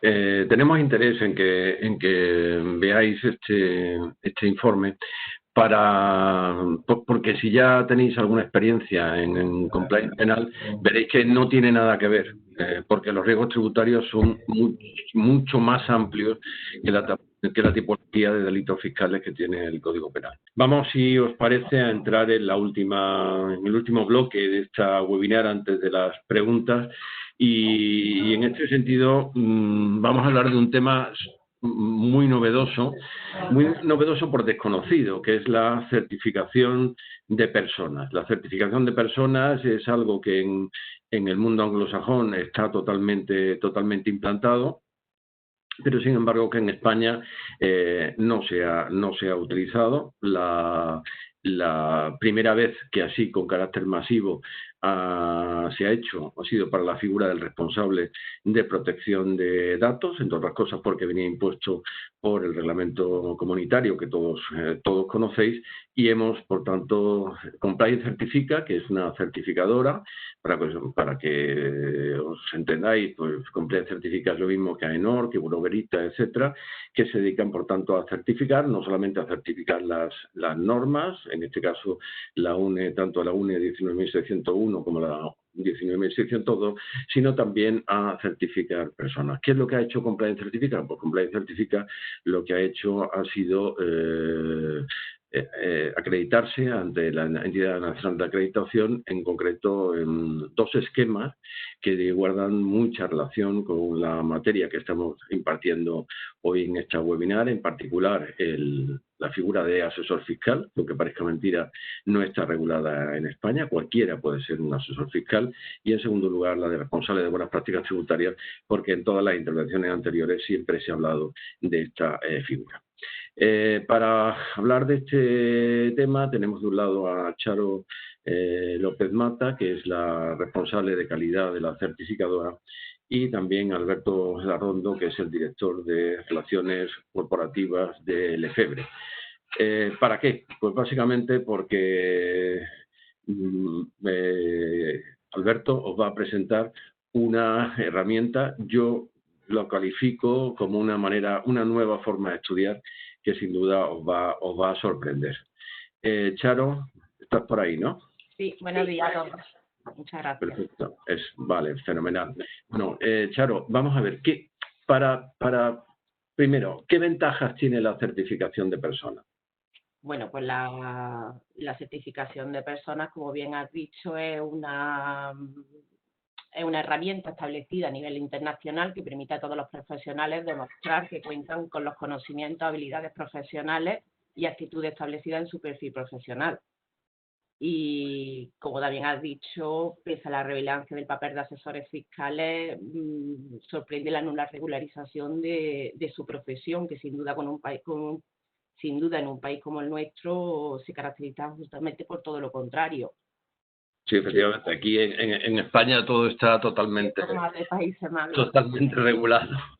Bien, entonces es una herramienta efectiva para que el mercado, digamos, valore esa figura. O sea, que de alguna manera, pues, diga, bueno, están los asesores fiscales buenos y los asesores fiscales no tan buenos. ¿Qué prerequisitos se exigen tanto para poderte presentar a ese examen de certificación, tanto de asesor fiscal como de responsable de buenas prácticas tributarias? ¿Cuáles son los prerequisitos que exige el esquema o que siguen los esquemas? Como mínimo, bueno, tienes que cumplimentar como mínimo uno de los dos que se exigen. Uno de ellos es la relación de las materias del objeto del esquema que tenga la formación adecuada, y el otro la formación y la experiencia, que serían en este caso 5 años. 5 años. Pero, por ejemplo, un alumno que haya terminado su grado en Derecho o en la Facultad de Económicas como economista, si tiene su máster correspondiente, puede también presentarse. Presentarse perfectamente. Perfectamente. Perdón. ¿Qué validez tiene la certificación? Validez en cuanto al tiempo. Validez, una vez que cumplimentamos el examen y ha sido aprobado, se otorga lo que es el certificado y tiene una validez de 3 años, renovable en el tiempo, otros 3 años más y así sucesivamente, siempre que haya cumplimentado luego con toda la formación y la experiencia requerida del esquema. O sea que en definitiva, digamos, el examen se hace una vez en la vida, ¿no? Sí, sí. Perfecto. Entonces, con 100 preguntas, 2 respuestas A y B y cuéntame. Bueno, pues yo creo que ya que hablamos de esas 100 preguntas, la cuestión esta es que hay que preparar el examen. Y para preparar el examen, pues Lefebvre ha desarrollado esa herramienta muy novedosa. Bueno, ya habéis visto que Centinela Tributario, a efectos de poder implantar un compliance, es una herramienta totalmente imprescindible. Y ahora, Alberto, me gustaría que hablaras tú un poco de esa herramienta que es el Quiz Legal. Hola, Javier. Buenos días. Bueno, me imagino que ya veis en pantalla la herramienta. Vamos a intentar ser breve. La herramienta es un puro simulador del examen. Entonces, como ha contado Charo, nosotros intentamos responder exactamente al examen y desde ese punto de vista pues establecemos una estructura de 1000 preguntas sobre los dominios sobre los que pivota el examen. El examen pivota sobre el primer dominio, es Derecho Tributario General. El examen, pide 100 preguntas, nosotros hemos generado 1000, os voy a contar la proporción de preguntas en relación con el examen. Sobre el primer dominio, Derecho Tributario General, hay 36 preguntas en el examen y nosotros hemos desarrollado 360 para que el que está estudiando pueda practicar antes del examen. En el segundo dominio igual, son 36 preguntas de examen y también hemos generado 360. El dominio 2 es Derecho Tributario, parte especial, sistema tributario. El tercer dominio es contabilidad, pide 20 preguntas el examen y nosotros hemos desarrollado 200. Y por último, el cuarto sobre cuestiones es contabilidad y el cuarto sobre cuestiones administrativas, civiles, mercantiles y penales, el examen pide 8 preguntas y en el quiz que hemos desarrollado hay 80 para poder entrenar. Desde ese punto de vista, nos basamos en un memento desarrollado que se llama Memento Asesor Fiscal y luego el equipo de redacción lo que ha hecho ha sido desarrollar pues al máximo las preguntas que consideramos que encajan razonablemente bien en el examen. Simplemente abro la pestaña para que veáis que el memento, pinchando en memento, se abre el memento y el memento es absolutamente navegable y se puede estudiar independientemente o no del examen. Centrándome en el examen, establecemos dos posibilidades.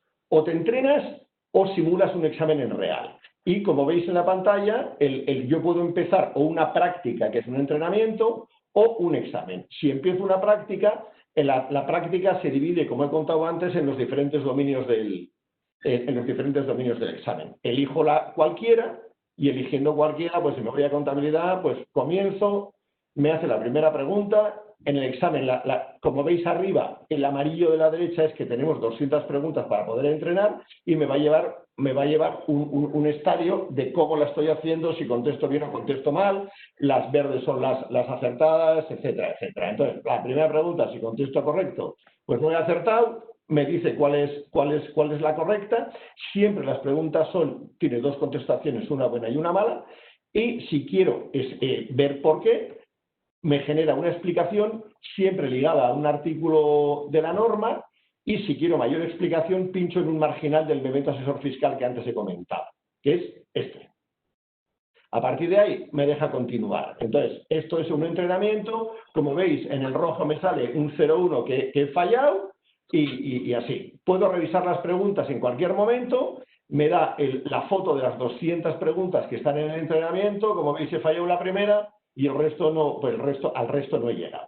Desde ese punto de vista, todo el rato es la misma dinámica, salvo que yo quiera simular un examen. Entonces, al simular un examen, como veis, hay 100 preguntas, está todo en blanco, se ha puesto un reloj en marcha, significa que yo tengo 50 minutos para hacer el examen, que es lo que pide la certificadora en el examen real, y a partir de ahí la mecánica es la misma. Es decir, la responsabilidad penal es objetiva.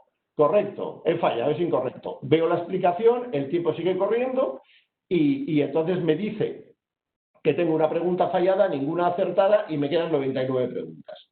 Para poder aprobar el examen hay que aprobar de las 100 preguntas, hay que contestar bien a 75, se pide un 50% por cada uno de los dominios y hasta llegar a 75 con cualquiera de las preguntas de los dominios, pero se exige un mínimo de un 50% acertado en cada uno de los dominios. Por último, es decir, en perfil, lo que me hace la herramienta es, puedo seguir las estadísticas de cómo he ido trabajando la herramienta y cómo he ido preparando el examen. Aquí tenéis las estadísticas, aquí se ve pues, las diferentes pruebas o los diferentes exámenes que he hecho, puedo repasar, puedo repetir, etcétera, etcétera. Y Javier, creo que esto, rapidito, creo que es casi todo. Perfecto. Yo agradezco tanto a Charo como a ti el que hayáis ido, yo creo que al grano. Vamos a ver, el examen, como han comentado ellos dos, es un examen de 100 preguntas tipo test.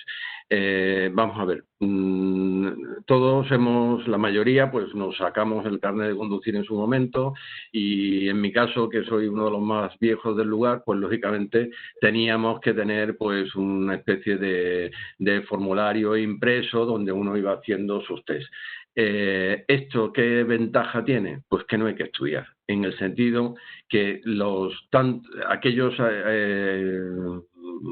asesores que vayan a presentar y que no tengan experiencia previa, han hecho un máster, lógicamente son gente que tienen una buena formación, los profesionales que llevan más de 5 años de ejercicio profesional también, y lógicamente esto lo que les sirve es para una actualización, diríamos, continua. Aparte que yo es que recomiendo sinceramente, porque como han comentado ellos, el programa es un programa el temario es un temario bastante extenso y requiere lógicamente esa cultura general tributaria que tanto echamos de menos los que nos dedicamos a la docencia universitaria. Vamos a lo mejor demasiado al grano, somos ingenieros del tornillo y muchas veces tenemos que tener esa cultura general, esa visión de lo que es todo el sistema tributario, tanto de la parte especial como de la parte general, y también, lógicamente, una buena formación contable. Sin una buena formación contable, nadie puede desarrollar de forma efectiva su papel como asesor fiscal. Charo, para cualquier información respecto de la certificadora. Pues cualquier información se pueden dirigir a la página web Compliance Certifica, donde lo tienen todos los dominios y está todo bien explicado, que tienen que justificar, la experiencia, y está todo en compliancecertifica.com.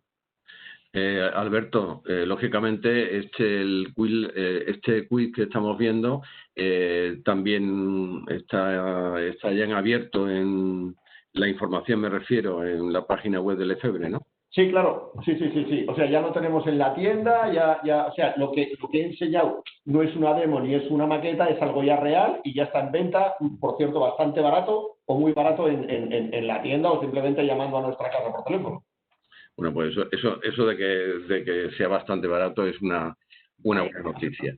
Bueno, vamos a ver si os parece, porque ya estamos muy mal de hora, podríamos comenzar y ver un poco dónde están las preguntas que os hayan ido surgiendo. Tenemos que reconocer que, como decía al principio, hay mucha tela que cortar, tenemos el tiempo que tenemos y, lógicamente, seguramente, pues tanto por parte del grupo del equipo de IDEO Legal como por parte también de Lefebvre y de Compliance Certifica, pues seguramente haremos webinars posteriores donde, de alguna manera, nos centraremos en aquellas cuestiones más interesantes para todos.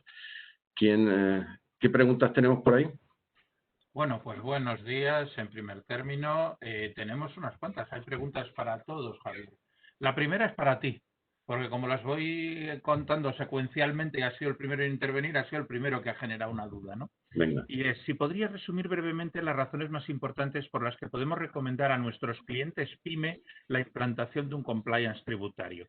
En este sentido, a lo que se refiere al asistente es a que la gran empresa está más convencida, pero a la PYME, en principio, lo ve algo menos urgente, algo menos necesario en general. ¿Qué argumentos habría para trasladarle a la PYME la necesidad de ir a este compliance tributario?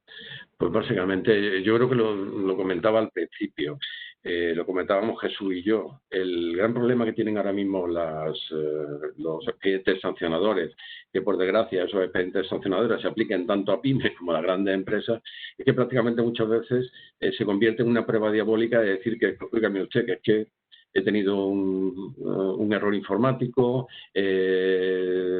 no he recibido por lo que sea la notificación, cuando en su momento apliqué el sistema tributario de una determinada forma, después cambia lógicamente la doctrina administrativa jurisprudencial. Bueno, pues eso quiere decir que si nos queremos defender frente a expedientes sancionadores, desde luego resulta esencial, y resulta esencial también para las pymes. Fenomenal. También hay una pregunta para Eduardo Ferreiro, porque nos dice, es más una reflexión, pero yo creo que puede merecer la pena si Eduardo tiene alguna consideración que hacer, ¿no? Dice, estás dando en un hueso duro de roer, porque muchas veces los profesionales nos encontramos con clientes que no nos hacen caso con todas las advertencias que les damos, pero luego llegan los problemas y entonces nos lo achacan a nosotros y eso hace que estemos en cierta manera vendidos ante el cliente. Pues hombre, efectivamente, más que una pregunta, es una consideración a la que yo añadiría lo siguiente. Es una frase que espero no haya ningún juez escuchándome, es una frase un poco cínica, pero a un juez no le importa quién tiene la razón, sino que le importa quién puede probar que tiene la razón. Por tanto, efectivamente, el cliente nos puede estar diciendo unas cosas y después cuando las cosas, o intentar llevarnos a su terreno y cuando las cosas no salen como él quería, imputarnos la responsabilidad a nosotros. Precisamente a la hora de establecer, implementar un programa de cumplimiento tributario como el que estamos hablando, serviría como una prueba objetiva de la diligencia del letrado a la hora del letrado del asesor, a la hora de asesorar a su cliente sobre cuál es la mejor forma de cumplir con la agencia tributaria y, en segundo lugar, una excusa absolutoria, porque si el cliente se salta lo que viene en la herramienta, ha sido por una decisión voluntaria única y exclusivamente suya. Insisto que, como se trata de acreditar la diligencia, qué mejor fórmula que ir sembrando el camino de buenas pruebas, siempre preparándonos para lo peor, porque para lo mejor, por suerte o por desgracia, no tenemos que prepararnos. Muy bien, pues muchas gracias. También tenemos una pregunta para Lucía. Y en este sentido yo creo que vamos a darle también paso a Víctor para que pueda compartir ese mapa de riesgos que antes no se pudo compartir, pero bueno, entre los dos, entre Lucía y Víctor, podéis contestar esta pregunta. La pregunta es, ¿cuáles son las ventajas que tiene implantar un sistema de compliance tributario a través de un programa informático como Centinela que nos habéis presentado, sobre llevar un registro más sencillo cuando no es una empresa muy grande, por ejemplo, a través de un Excel? Bueno, yo creo que la principal ventaja es que Centinela Tributario nos permite guardar toda la información que nos exige la norma UNIS. Es decir, si nosotros vamos a certificarnos o bien tenemos una inspección, nos va a pedir la documentación sobre los procedimientos que hemos implementado para evitar los riesgos, sobre los controles, tanto financieros como no financieros, y sobre todo nuestro sistema de evaluación. Centinela nos permite guardar toda esa información, además queda un archivo histórico de todo lo que vamos haciendo, de modo que podría demostrarse perfectamente que la empresa actúa con la diligencia debida y tiene implementado un sistema de gestión de cumplimiento tributario que no es un mero papel o un manual copiado de otra empresa, sino que está adaptado a ella y que ha seguido toda todos los procedimientos y demás para evitar los incumplimientos tributarios. Yo, para mí, además de obviamente la funcionalidad que nos ofrece evaluar los riesgos con este checklist que nos ofrece la aplicación, el poder tener además todo el sistema, porque no lo hemos podido ver desgraciadamente y me atribuyo la culpa por mi cobertura por completo, pero tenemos todo el menú que nos requiere la UNIS, es decir, la cultura de cumplimiento, los informes, la evaluación, los controles, todo está en la aplicación y es la forma de tener centralizado el sistema de cumplimiento tributario. De otro modo, en un Excel podrás hacer un mapa de riesgos, pero luego todos los documentos que requieren los procedimientos, los controles, la evaluación, lo tendrás que tener en un archivo en tu ordenador, y ya sabemos lo que va ocurriendo con eso. Fenomenal. Creo que ha quedado clarísimo. Bueno, pero hay otra pregunta, y esta sí que va sobre el mapa de riesgos al que me refería antes, y es, ¿en el mapa de riesgos figuran repetidos todos los conceptos de amortización? Y aquí vemos que ya tenemos compartiendo la pantalla de Víctor, con lo cual podéis ir a la par, ahí a la limón, hablando sobre la materia. No, vamos a ver, sabemos que los riesgos tributarios son infinitos, diríamos, porque si bien hay algunos incumplimientos, tanto en la ley general tributaria como en las leyes que regulan cada uno de los tributos, luego estamos muy expuestos a la interpretación de las normas y a la doctrina, la jurisprudencia, etcétera. O sea, es decir, no solamente es que nosotros creamos que lo estamos haciendo bien, sino que eso, por parte de las administraciones tributarias y de los tribunales, concuerde con nuestra opinión. Entonces, contemplar todos los riesgos tributarios es prácticamente imposible, pero la aplicación nos permite, además de evaluar los más generales, que son los que están incluidos en la aplicación, crear nuestros propios riesgos. Es decir, si, como decía antes Jesús, yo puedo incurrir en un riesgo en la teoría del conocimiento del IVA, pues yo me crearé un riesgo específico, teoría del conocimiento del IVA, crearé un procedimiento para no incurrir en ese incumplimiento y efectuaré los controles precisos. Entonces, quiero decir con ello, bueno, pues que sí, nosotros podemos contemplar los riesgos casi todos, pero nunca serán todos. Siempre estaremos en alguna circunstancia en la que incurriremos en un nuevo riesgo, ya sea porque ha cambiado la normativa, porque ha cambiado la actividad que realiza la empresa, porque se ha internacionalizado, son infinitos. Entonces, yo eso, hacerlo a través de un Excel, la verdad, no se me ocurre. Muy bien. Víctor, sobre el informe que nos estás compartiendo, ese mapa de riesgos, ya Sí, tienes el micrófono. Sí, quería comentar, al hilo de lo que decía ahora Lucía, por ejemplo, en esta carpeta sobre el impuesto de sociedades tenemos a su vez ordenados diferentes riesgos, podemos decir, agrupados, y aquí podemos ver al final una carpeta que aparece el icono bueno, de un muñeco.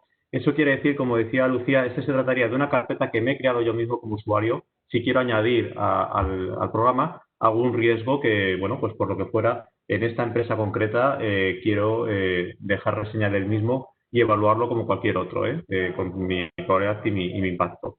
Y en segundo lugar, también un poco al hilo de lo que comentaba Lucía, en cada uno de los conceptos se van a generar una serie de evidencias en el cual se va a quedar registrado absolutamente todo lo que ocurrió en ese concepto, en ese riesgo, en este caso a nivel de amortizaciones. Vamos a ver esa evidencia de quién hizo qué, en este caso con mi usuario, en qué fecha y qué es lo que se hizo, ¿no? Si se editó el concepto, se puso una tarea, se subió un documento, etcétera. Por lo tanto, en este software permite realmente una gestión real de un compliance tributario. Muy bien, pues pasamos entonces al siguiente tema, si os parece bien. En este caso, las preguntas son también a la limón para Javier y Charo, con lo cual yo os las lanzo y vosotros decidís cómo las respondéis. La primera dice, ¿dónde es el examen y quién lo promueve? ¿Quién es el homologador? Bien, el homologador es la certificadora, Compliance Certificate, que es la propietaria del esquema. Estos esquemas, y por ejemplo el de protección de datos, pues es la Agencia Española de Protección de Datos. En este caso concreto es Compliance Certificate, que cumple lógicamente y está acreditado por ENAC con todos los requisitos que exige la entidad nacional de acreditación. En cuanto al examen, Charo. El examen se puede hacer, el examen pues se convocarán unas convocatorias, las cuales estarán previas puestas un mes anterior y serán en distintas organizaciones o bien depende de la cantidad de personas que se presente, pues habrá que buscar, siempre intentaremos hacerla pues una vez al mes o 2 veces al mes, Madrid, Barcelona, en varias provincias de España, para abarcar a todas las solicitudes que tenemos y el centro de estudios financieros, donde tengamos oportunidad. Bueno, de hecho hemos solicitado ante la situación de la pandemia que estamos viviendo ante ENAC la posibilidad de poderlo realizar de forma virtual. Para eso, como todos sabéis, pues la mayoría de universidades tienen sistemas que permiten lógicamente el conocimiento de la persona que se está examinando, etcétera. Aún no tenemos esa contestación. Estamos a la espera de que nos confirme si podemos hacerla online, que sería maravilloso. Más cosas que tengamos por ahí. Tenemos 2 preguntas más sobre esta materia y la primera dice, los que ya estamos colegiados, por ejemplo, en el Colegio de Economistas y además estamos inscritos en otros registros como el Registro de Expertos Contables, ¿qué nos aporta esta certificación realmente? Bien, vamos a ver. La certificación lo que aporta es, primero, que el mercado conozca perfectamente en una plataforma pública qué asesores fiscales o qué responsables de buenas prácticas están certificados. En segundo lugar, aporta un nivel de preparación totalmente necesario que sin duda valorará el mercado, porque lo que no tiene sentido es que esto funcione en la mayoría de países de nuestro entorno económico y que sin embargo no sea una realidad en España. Por tanto, ¿qué nos aporta? Pues diferenciarnos de la competencia y hoy día, desde luego, eso es esencial en el desarrollo de cualquier actividad profesional. Y entre los requisitos para la certificación se pide la realización de un máster. ¿Serviría el máster de acceso a la abogacía, que es ahora mismo el máster obligatorio para el ejercicio profesional? Sí, evidentemente, es un máster que cuenta con los créditos necesarios para que sea un máster. Entonces, además, en el esquema no hay una diferenciación entre máster universitario o máster de otro tipo. Es importante que cumplan los requisitos para que sea máster. Perfecto. Pues nos queda una última pregunta. En este caso es una pregunta sobre el quid, con lo cual va dirigida a Alberto.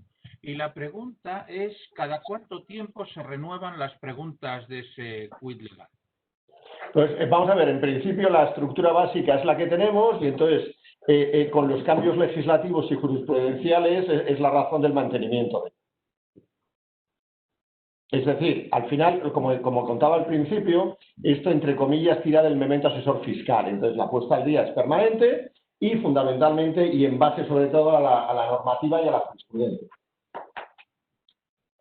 Perfecto, pues con esto yo creo que dejamos todas las preguntas solventadas y sin más podemos pasar al siguiente y último punto, que es la despedida.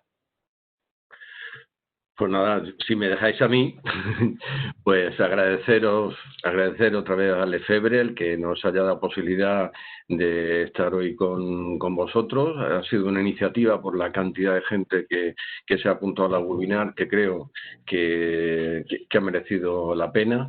Insistir en lo que os comentaba casi al final, en que lógicamente esto no va a quedar aquí, sino que iremos haciendo otro tipo de acciones formativas como esta. Charo López, su equipo y en definitiva Compliance Certificate está a vuestra disposición. Para eso podéis acceder a la página web y plantear cualquier duda que tengáis. Y muy importante, algo que comentaba también Lucía en cuanto al centinela tributario. Yo presidí el subcomité de la norma UNE 19.602 y os puedo garantizar que sin aplicación informática no se puede hacer absolutamente nada. La aplicación informática de centinela tributario, el equipo de IDEO Legal ha colaborado de forma muy activa con Lefebvre. Es la mejor herramienta que ahora mismo hay en el mercado. Y sobre todo, y aunque no lo tengo que decir, pero lo mismo que ha hecho con el quid, ha hecho Alberto, indiscutiblemente el precio es un precio magnífico. Y sobre todo, porque nos tenemos que concienciar todos que en centinela tributario hay un montón de pautas de conducta. No os podéis imaginar el esfuerzo que se ha realizado.